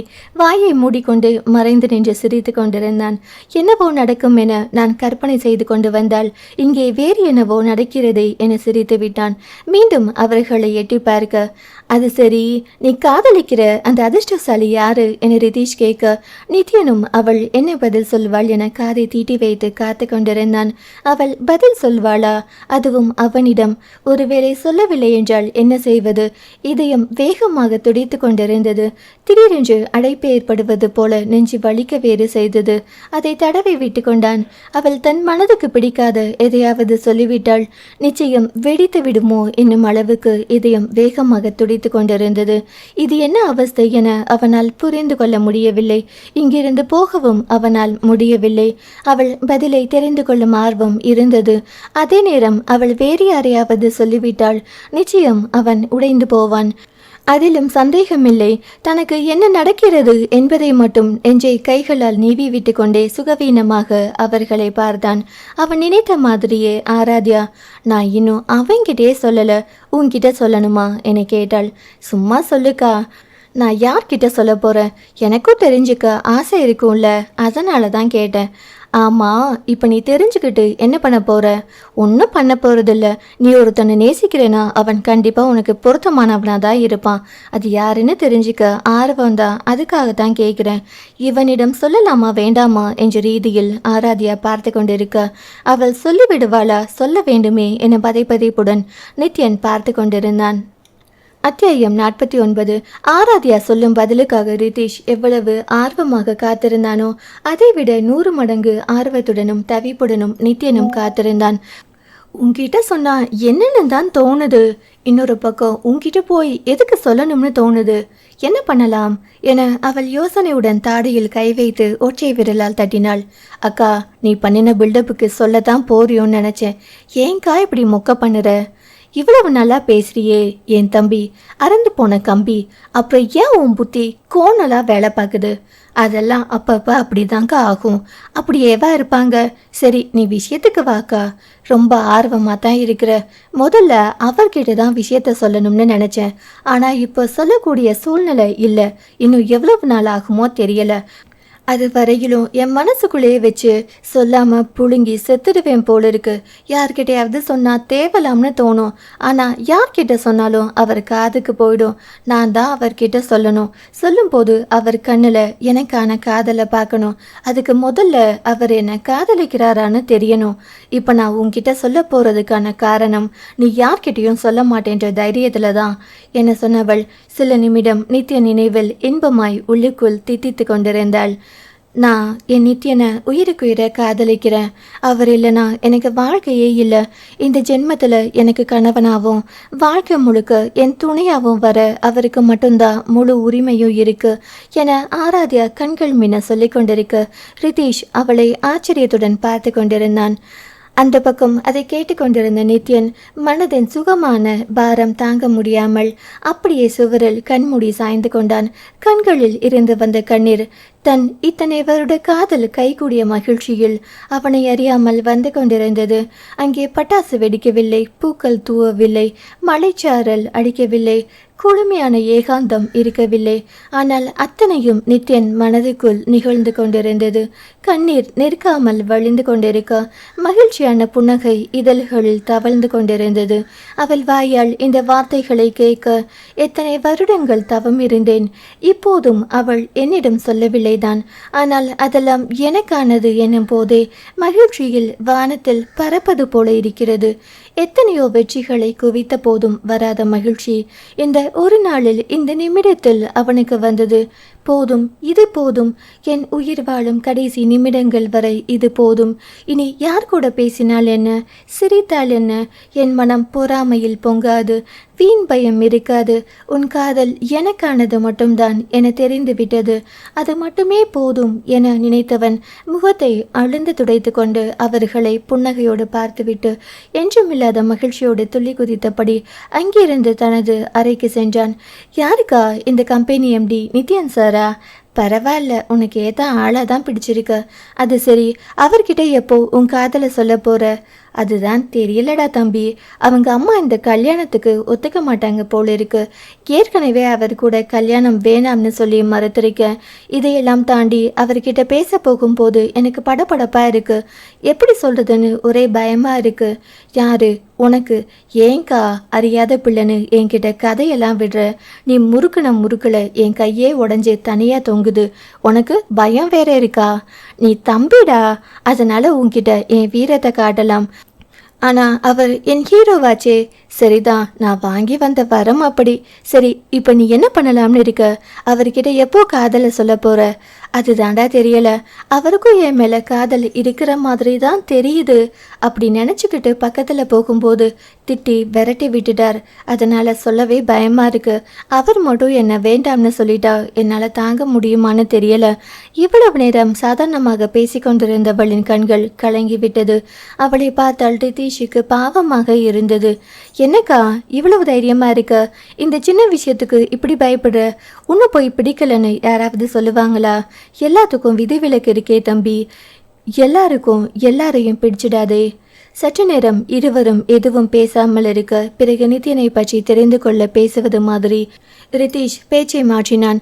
ஆராத்யாவும் அவனை பற்றி பேசும் ஆர்வத்தில் தன் கவலைகளை மறந்துவிட்டாள். பேசாம ஒன்று பண்ணுக்கா, அவரா உங்ககிட்ட காதலை சொல்ற மாதிரி அவரை வெறுப்பேத்து தானா வந்து சொல்லுவாரு. என்னடா சொல்ற? புரியுற மாதிரி சொல்லு. அதுதான் அவருக்கு பொறாமையும் ஜாஸ்தின்னு சொல்லி இருக்கல. அவரை நல்லா தூண்டிவிடு. அவரா உங்ககிட்ட சண்டைக்கு வருவார். அப்போ அவர் வாயாலேயே அவரை லவ் சொல்ல வச்சிடலாம். இது கூட நல்ல ஐடியாவா இருக்கே. உனக்கும் எங்கேயோ கொஞ்சம் மூளை இருக்கு. ஆனா இதுக்காக நான் தனியா ஒரு ஆளை பிடிச்சு அவரை பொறாமப்பட வச்சு என்னை யோசித்தவள் சட்டென்று. அதுதான் நீ இருக்கேல, உன்னை வச்சு ட்ரையல் பார்த்துட வேண்டியதுதான் என்ன சொன்னாள். ஏங்கா உனக்கு இந்த வேண்டாத வேலை? நீ கொஞ்சம் முன்னாடி என் கையை உடைச்சு தொங்க விட்டியே, அப்ப இருந்து உன்னை நான் என் அக்காவை தத்த எடுத்துக்கிட்டேன். அதனால நான் இதுக்கெல்லாம் சரிப்பட்டு வரமாட்டேன். டேய், உன்னை என்ன உண்மையிலேயேவா லவர் மாதிரி நடிக்க சொன்னேன்? அவர் பார்க்குற மாதிரி சும்மா நம்ம க்ளோஸாக பேசிக்கிட்டு இருந்தால் போதும். நம்மளை பற்றி கேட்டால் ஏதாவது பில்டப் பண்ணி நானே சொல்லிக்கிறேன். இதெல்லாம் சரிப்பட்டு வருமா? இருந்தாலும் நீ சொல்கிற, அதனால் கேட்குறேன் என அவன் சொல்ல, சற்று நேரம் அவனோடு பேசி கொண்டு இருந்து விட்டு அவனை அனுப்பி வைத்து விட்டு அலுவலகத்திற்குள் வந்தாள். நேற்று வரை ஆராத்யா அதிகமாக வெறுக்கும் நபர்களின் பட்டியலை சொல்ல சொன்னால் அதில் கட்டாயம் ரிதீஷின் பெயரும் இருக்கும். ஆனால் இன்று அவன் சொன்ன மாதிரியே ஒரு சகோதர பாசம் தோன்றியிருந்தது. இப்படி ஒரு உறவு உருவாகும் என அவள் நினைத்தே பார்க்கவில்லை. தீபிகா அவனோடு பேசுவதையே அவள் விரும்பாமல் இருக்க இன்று தானே அவனோடு விரும்பி பேசுகிறாள். அதை நினைத்தபடி புன்னகையுடன் தன் வேலைகளில் மூழ்கி போனாள். அதன் பிறகு நித்யன் பார்க்கும்படி வேண்டும் என்று ரிதீஷோடு பேசி கொண்டிருந்தாலும் சிரித்து கொண்டிருந்தாலும் நித்யன் கண்டும் காணாமல் கடந்து விடுவான். இவன் பார்த்தானா? கண்டிப்பாக பார்த்திருக்க வேண்டுமே. அவன் போகும் பாதையில் நின்றுதானே பேசி கொண்டிருக்கிறோம். அப்படி இருந்தும் ஏன் கண்டு கொள்ளாமல் செல்கிறான்? அவன் எதுவும் பேசாமல் செல்வதை பார்த்த ஆராத்யா ரிதீஷிடம் புலம்ப ஆரம்பித்தாள். என்னக்கா நீ அவரை புலம்ப விடுவன்னு பார்த்தா நீ புலம்பிக்கிட்டு இருக்க? உன்னாலு பயங்கரமானவர் தான் போல. உன்னையே ஒரு வழி ஆக்குறாரே. இப்போ என்னடா தம்பி பண்ணுறது? இதுக்கு மேலே எனக்கு எந்த ஐடியாவும் வரமாட்டேங்குதே. அக்கா, ஒழுங்கா நீ நேரில் பேசுறது தான் நல்லது. தள்ளி போட்டுக்கிட்டே போனா இடையில யாராவது வந்துடுவாளுங்க. சார் வேற ரொம்ப அழகா இருக்காரு, பார்த்துக்க, அவ்வளவுதான் சொல்லுவேன். நீ என்னடா விட்டா நீயே பொண்ணு பார்த்து கொடுத்துருவ போல. அப்படியெல்லாம் செய்வேனாக்கா, நீ பாவமாச்சேன்னு சொன்னேன். அத்தோட இங்கே எனக்கே பொண்ணு பார்க்க முடியாமல் நிற்கிறேன். நான் அவருக்கு வேற பார்க்க போகிறேனாக்கும் என்ன சொல்ல. ஆராத்யா அவனை வருத்தத்தோடு பார்த்தாள். எங்களுக்காக தீபிகாவை பற்றி வீட்டில் சொல்லாமல் இருக்க கல்யாண ஏற்பாடு வேற ஆகிக்கிட்டே இருக்கு. ஏன் ரிதீஷ் பேசாமல் அவங்க அம்மா கிட்ட சொல்லி கொஞ்சம் நாளைக்கு தள்ளி போட சொல்லலாமே என்னை கேட்டாள். என்ன பண்ணுறதுக்கா?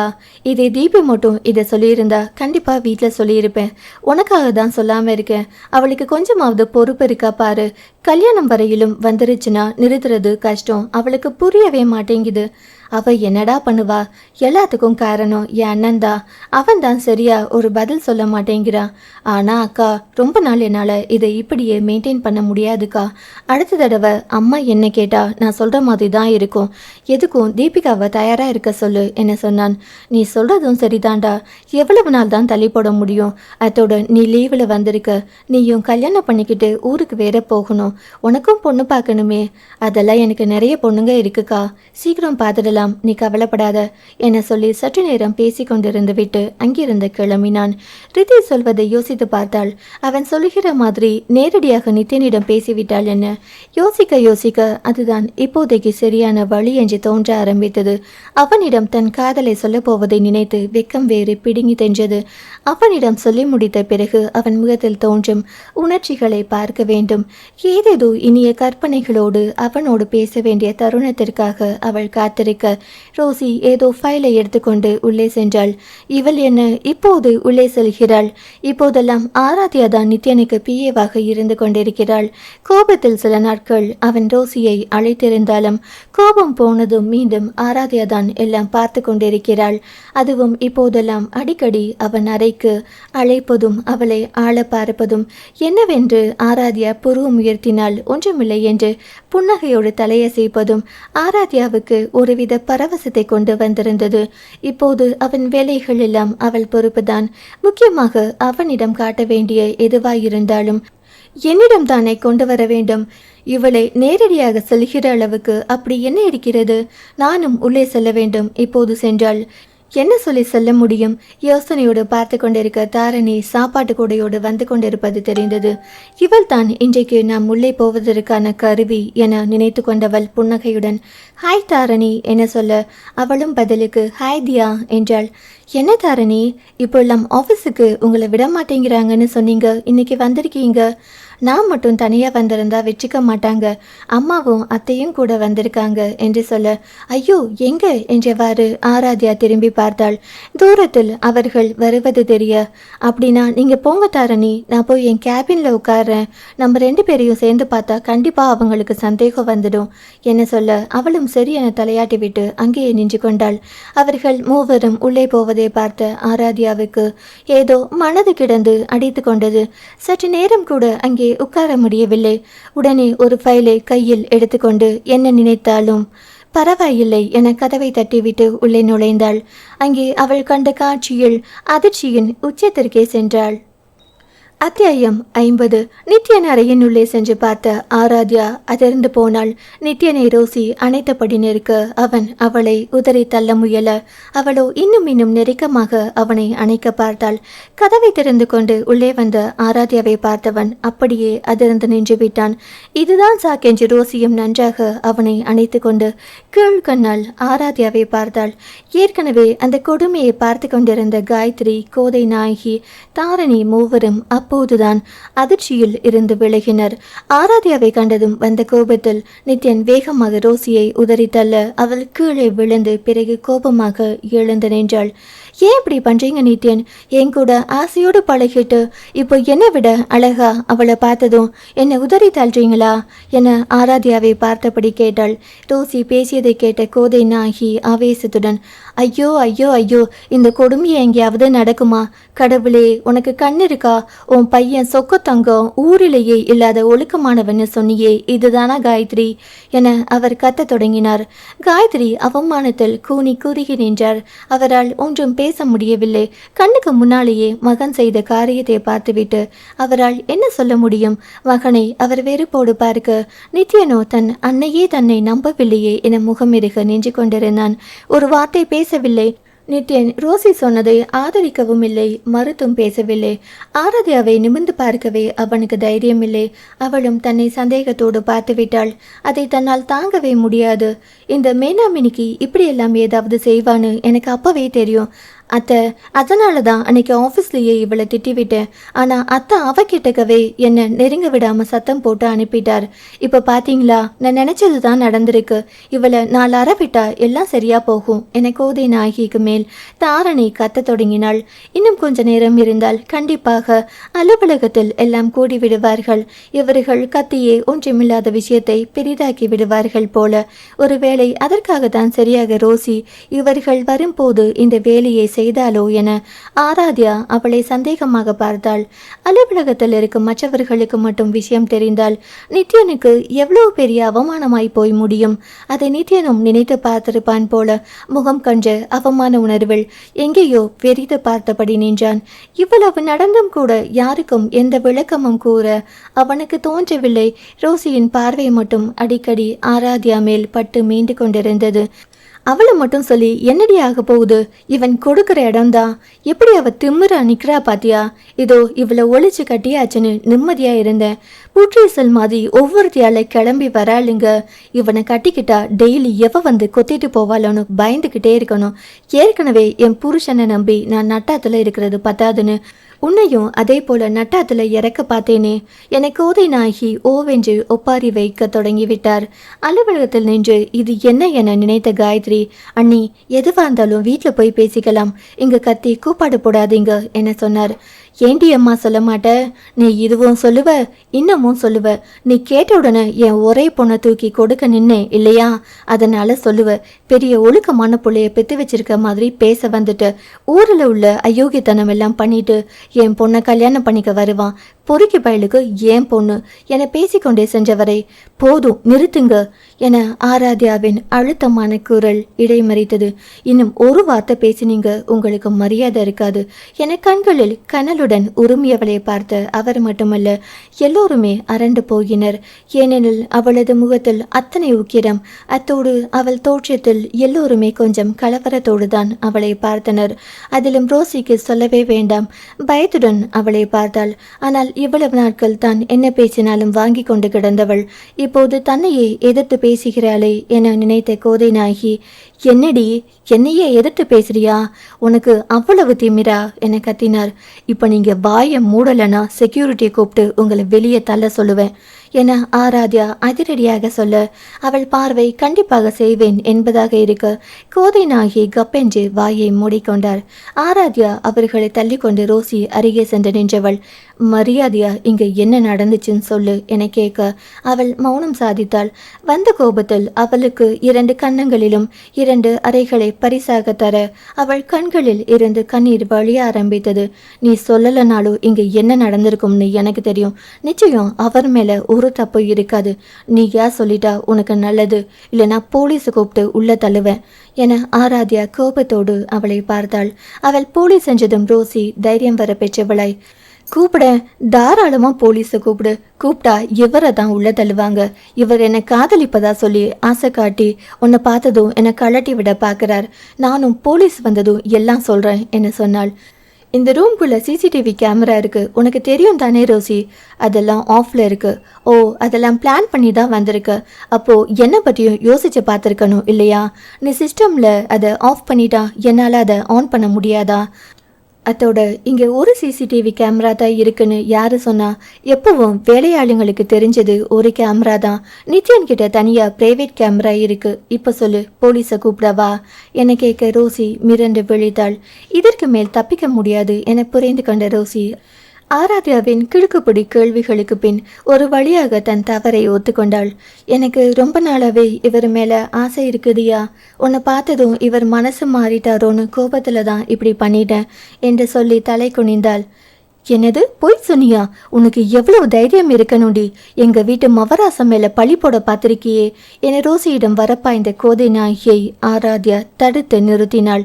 ஆஃபீஸில் நின்று தேவையில்லாத சீன் கிரியேட் பண்ணாதீங்க. தாரணி, உங்கள் அம்மாவையும் அத்தையும் அழைச்சிக்கிட்டு கிளம்பு என ஆராத்யா சொன்னாள். அவள் அங்கே இருந்து போக சொன்னதும் கோதை நாயகி கோபத்துடன், இது என்ன உங்கள் அப்பன் வீட்டு ஆஃபீஸா? நீ போக சொன்னா நான் போகிறதுக்கு? அதெல்லாம் போக முடியாது, நான் இங்கே தான் இருப்பேன் என சொல்ல காயத்ரி இப்போது அழுத்தமாக அவரை பார்த்து, போதும் அண்ணி போகலாம் என சொன்னார். காயத்ரி பேச்சை மீற முடியாமல் அவளை முறைத்தபடி அவர் அங்கிருந்து வெளியேற அவரை கண்டுகொள்ளாமல் போன் போனை எடுத்தவள் மேனேஜரை அழைத்து உடனே நித்யனின் அறைக்கு வருமாறு சொன்னாள். நித்யன் சார், இங்க என்ன வேடிக்கை பார்த்துட்டு இருக்கீங்க? 3 மணிக்கு உங்களுக்கு மீட்டிங் இருக்கு. இப்பவே எல்லாத்தையும் சரி பார்த்தா தான் கரெக்டா இருக்கும். ஏதாவது சரியில்லைன்னா போற சமயத்துல என்னதான் கத்துவீங்க. இந்தாங்க, இந்த ஆஃபீஸ் ஃபைல் எல்லாம் சரியா இருக்கான்னு பாருங்க என சொல்ல அவன் தோய்ந்து போய் அங்கிருந்த சேரில் அமர்ந்தான். அவனை பார்க்கவே ஆராத்யாவுக்கு பாவமாக இருந்தது. மேனேஜர் உள்ளே வந்ததும், இனிமே ரோசிக்கு கீழே கன்ஸ்ட்ரக்ஷன் டிபார்ட்மெண்ட்ல ஏதாவது அவங்க படிப்புக்கேற்ற வேலை இருந்தா போட்டு கொடுங்க. இந்த ஃப்ளோர்ல இனி அவங்களுக்கு எந்தவித கான்டாக்டும் இருக்கக்கூடாது என மேனேஜரிடம் அதிகாரமாக சொன்னாள். அவரோ நித்யனின் வார்த்தைக்காக அவனை திரும்பி பார்த்தார். என்ன சார், அங்க என்ன பார்க்குறீங்க? இங்க நான் சொல்றதுதான், நீங்க போங்க. என்ன மீறி அவர் எதுவும் சொல்ல மாட்டார் என சொல்ல அவரும் சரி என தலையசைத்து மீண்டும் நித்யனை பார்த்து தலையசைத்து விட்டு வெளியேறினார். இதையெல்லாம் பார்த்தபடிதான் காயத்ரி அங்கிருந்து கிளம்பினார். மனசுக்குள் அவர் எதையோ யோசிக்க தொடங்கினார். எல்லோரும் கிளம்பியதும் ரோசியிடம் திரும்பியவள், உங்களை இந்த வேலையை விட்டு என்னால் அனுப்பியிருக்க முடியும் ரோசி. உங்கள் குடும்ப கஷ்டத்தை பார்த்து தான் இத்தோட விடுறேன். மேனேஜர் கீழே கன்ஸ்ட்ரக்ஷன் டிபார்ட்மெண்ட்டில் உங்கள் படிப்புக்கேற்ற வேலையை தான் தருவார். ஆனால் இப்போ வாங்குகிற சம்பளத்தை வாங்க முடியாது. இஷ்டம் இருந்தால் பாருங்க, இல்லைனா வேற எங்கேயாவது நல்ல ஆஃபர் கிடைச்சாலும் நீங்கள் தாராளமாக கிளம்பலாம். ஆனால் இன்னொரு தடவை நித்யன் மேலே உங்கள் பார்வைப்பட்டாலும் அதுக்கப்புறம் நடக்கிற எதுக்கும் நான் பொறுப்பில்லை.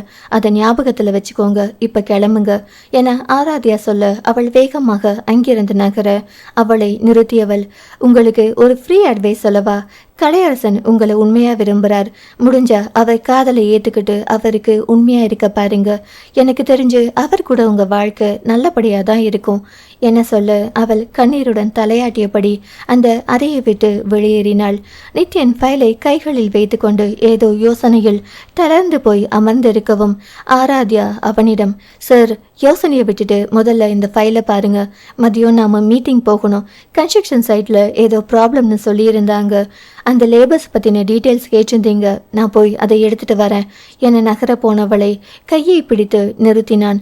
கொஞ்ச நேரம் என் கூடவே இரு என நித்யன் சோர்வுடன் சொல்ல அவள் குறும்பு சிரிப்புடன், ரொம்ப நேரமா நின்றுகிட்டு இருக்கேன் சார், கால் வலிக்குது, உட்கார்ந்துக்கவா என கேட்டாள்.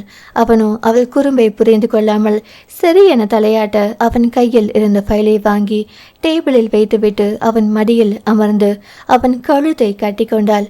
அவன் அதிர்ச்சியுடன் அவளை நிமிர்ந்து பார்த்தான். பிறகு எலும்பு நொறுங்கும் அளவு அவளை இறுக அணைத்திருந்தான். அவனின் கவலை அவளுக்கும் புரியும் தானே. அதனால் அவன் முதுகை நீவி விட்டு அவன் முகத்தை நிமிர்த்த இடையோடு அவளை அணைத்து கொண்ட அவன் முகம் கலங்கி இருந்தது. நீங்க கவலைப்படுறதுக்கு கொஞ்சம் கூட தகுதி இல்லாத யாருக்காகவும் நீங்க இப்படி வருத்தப்படுறது எனக்கு சுத்தமா பிடிக்காது என ஆராத்யா சற்று அழுத்தமாக சொல்லவும் தான் அவன் முகம் மாறியது. இந்த வருத்தம் அவங்களுக்காக இல்ல ரதி, உனக்காக தான். அம்மாவை என்னை நம்பாம பார்த்தபோது நீயும் என்னை நம்புவியோ மாட்டியோன்னு நான் ரொம்ப பயந்து போயிருந்தேன். அதோட வெளிப்பாடு தான் இது. இப்போ எனக்கு எவ்வளவு நிம்மதியா இருக்கு தெரியுமா? அது சரி, இங்க என்ன தான் நடந்துச்சு என ஆராத்யா கேட்டாள். ரோசி ஏதோ ஒரு ஃபைலை எடுத்துக்கிட்டு என்கிட்ட காமிக்கிற மாதிரி தான் முதல்ல உள்ள வந்தா. நான் அதை பற்றி பேசிக்கிட்டு இருக்கும்போதே அம்மா, அத்தை, தாரணி எல்லாரும் வருவதை பார்த்தேன். இவர்கள் எதற்காக இங்கே வருகிறார்கள் என யோசித்து கொண்டிருக்கும் போதே அலுவலகம் வரையிலுள்ள கேமரா மட்டும் ஒருக்கானது தெரிந்து என் ரூம்குள்ள உள்ள கேமரா ஏன் ஒருக்காகலன்னு அவகிட்ட கேட்டேன். அது சரி பார்க்குற மாதிரி குனிஞ்சவ எல்லாரும் வரதை பார்த்ததும் டக்குன்னு கட்டி பிடிச்சிட்டா. அதிர்ச்சியோடு என்னென்ன புரிஞ்சு நான் விலகி போகும் முன்னாடி எல்லாரும் வரவும் அடுத்து என்ன செய்யறதுன்னே மூளை வேலை செய்யலை. உன்னை பார்த்ததும் தான் நான் மொத்தமாக அதிர்ந்து போனது. எனக்கும் ரூம்குள்ளே சிசிடிவி இருக்குது, அதை காட்டி எல்லாரையும் நம்ப வைக்கலாம்னு தெரியும். ஆனால் எனக்கு என்னவோ சொல்ல பிடிக்கலை. இங்கே நடந்தது எதுவுமே தெரியாமல் எனக்காக பேசின பாரு. அந்த நொடி நான் எவ்வளவு சந்தோஷமாக இருந்தேன் தெரியுமா? இவ்வளவு வருஷமாக என் கூட இருந்த அம்மாவை என்னை நம்பலை. ஆனால் நீ என்னை நம்பினது என்னால் வார்த்தையால் விவரிக்க முடியாது என்ன சொன்னவன் முகம் வாட. ஆனால் நான் உன்னை எத்தனை முறை சந்தேகப்பட்டு பேசியிருக்கேன். அதை நினச்சா இப்போ எனக்கு அசிங்கமாக இருக்குது என முகம் கன்று சொன்னான். சந்தேகப்பட்டிருக்கீங்க நித்யன், ஆனால் அதை காரணமாக வச்சு என்னை நீங்கள் வெறுக்கலையே. எங்கே உங்களை விட்டு போயிடுவேணும்னு உங்களுக்கு பயம். உங்களை வேண்டாம்னு சொல்லிட்டு பல்லவனை பிடிச்சிருக்குன்னு சொன்னதும் அதுவே உங்கள் மனசில் ஆழமாக பதிஞ்சு போச்சு. அதனால தான் மறுபடி அவரோட என்னை பார்த்ததும் உங்களுக்கு கோபம். அப்புறம் உங்களோட பேசாமல் நான் விலகி போன சமயத்தில் ரிதீஷோட பேசுகிறத பார்த்துட்டு உங்களுக்கு ஒரு வித எரிச்சல். அதனால தான் என் மேலே கோவப்பட்டீங்க. இதுவும் ஒரு விதமான பொசசிவ் தான். என்னால் அதை புரிஞ்சிக்க முடிஞ்சது என அவனிடம் ஆறுதலாக பேசவும் தான் நித்யனின் முகம் கொஞ்சம் தெளிந்தது. ஆராத்யாவை தொடர்ந்து, ஆன்ட்டிக்கு உங்கள் மேலே சந்தேகம் எதுவும் கிடையாது நித்யன். அந்த தாரணி அவங்க அம்மா எல்லாம் அப்படி பேசவும் அவங்களுக்கு கொஞ்சம் குழப்பமாயிடுச்சு, அவ்வளவுதான். அதோட உங்களை சந்தேகப்படவே தேவையில்லை. உங்களை பற்றி தான் எனக்கு தெரியுமே என நம்மட்ட சிரிப்புடன் சொன்னாள். அவள் சொன்னதிலேயே புருவம் சுருக்கி பார்த்துவிட்டு சிரிப்புடன், என்ன தெரியும் என கேட்டான். நீங்கள் அதுக்கெல்லாம் சரிப்பட்டு வர மாட்டீங்க என சொல்லியபடி அவனை விட்டு எழப்போனவளை மீண்டும் பிடித்து அமர வைத்தவன், நான் எதுக்கு சரிப்பட்டு வரமாட்டேன் என கேட்டான். எதுக்குமே சரிப்பட்டு வரமாட்டீங்க. இதுக்குமா என்றபடி அவள் கன்னத்தில் அழுத்தமாக முத்தம் ஒன்றை வைக்க கண்களை மூடி அதை அனுபவித்தபடி இருந்தவள் நாணத்தில் முகம் சிவந்தாள். அவனும் அவளை ஆசையுடன் பார்த்தாலும் மீண்டும் அவன் முகம் மாறி, உனக்கு என் மேலே எந்த கோபமும் இல்லையே என கேட்க அவன் உதட்டில் ஒரு விரலை வைத்தவள். இனிமே இதை பற்றி நீங்கள் எப்போவுமே பேசக்கூடாது என்றவள் அந்த விரலின் மேலேயே முத்தம் ஒன்றை வைக்க புன்னகையுடன் அவள் விரலை விலக்கிவிட்டு இப்போது அவள் இதழில் முத்தமிட்டிருந்தான். என்னவோ அவன் மனக்காயம் அதிலேயே தீர்ந்து விடுவதைப் போல முகத்தில் ஆழ்ந்திருக்க அவளும் அவன் கழுத்தை கட்டியபடி அவனுக்கு நன்றாக சேர்ந்து கொடுத்தாள். நித்யன் மனதில் இருப்பதை வெளியே சொல்லாவிட்டாலும் அந்த முத்தமே அவளுக்கு அவன் மனதை காட்டி கொடுத்தது. வெகு நேரம் கழித்தும் மனமே இல்லாமல் இதழை பிரித்தார்கள். அவன் முகம் இப்போது நன்றாக தெளிந்திருக்க புன்னகையுடன் அவள் எழுந்து கொண்டாள். சரி வாங்க நிதி, சாப்பிடலாம் என அவன் கையை பிடித்து எழுப்பி சாப்பாட்டு குடையுடன் அவனது அறைக்கு சென்றாள். அவனுக்கு எல்லாவற்றையும் எடுத்து வைத்தவள் பரிமாற ஆரம்பித்தாள். இன்னைக்கு நீயே ஊட்டி விட்டியா ரதி என ஏக்கமாக கேட்டான். அவனுக்கு முழுவதும் ஊட்டி முடித்து அவளும் அவன் ஊட்டியதை வாங்கி கொண்டு இருவரும் அந்த சூழ்நிலையை ரசித்தபடி ஒரு திருப்தியான மனநிலையில் வெளியே வந்து வேலையை பார்க்க ஆரம்பித்தனர். வீட்டுக்கு சென்ற கோதை நாயகி ஆராத்யாவையும் ரோசியையும் மாற்றி மாற்றி திட்டி தீர்த்தார். நல்ல வேளை நம் பையனை பற்றி நமக்கு தெரிந்து விட்டது. நானும் கூட ஒரு நிமிடம் பயந்து விட்டேன். சீக்கிரம் திருமணத்தை நடத்த வேண்டும், இல்லை என்றால் இது போல ஏதாவது தேவையில்லாத சங்கடங்கள் வரும் என அவர் பாட்டுக்கு பேசி கொண்டிருந்தார். காயத்ரியை வற்புறுத்தி கோதை நாயகி அவரை அழைத்து சென்று இருவருக்கும் நல்ல நாள் பார்த்துவிட்டு வந்தார்கள். ஆனால் அதற்கெல்லாம் அவசியமே இல்லை என்பதைப் போல 2 நாட்களில் பல்லவனும் தாரணியும் மாலையும் கழுத்துமாக வந்து நின்றார்கள்.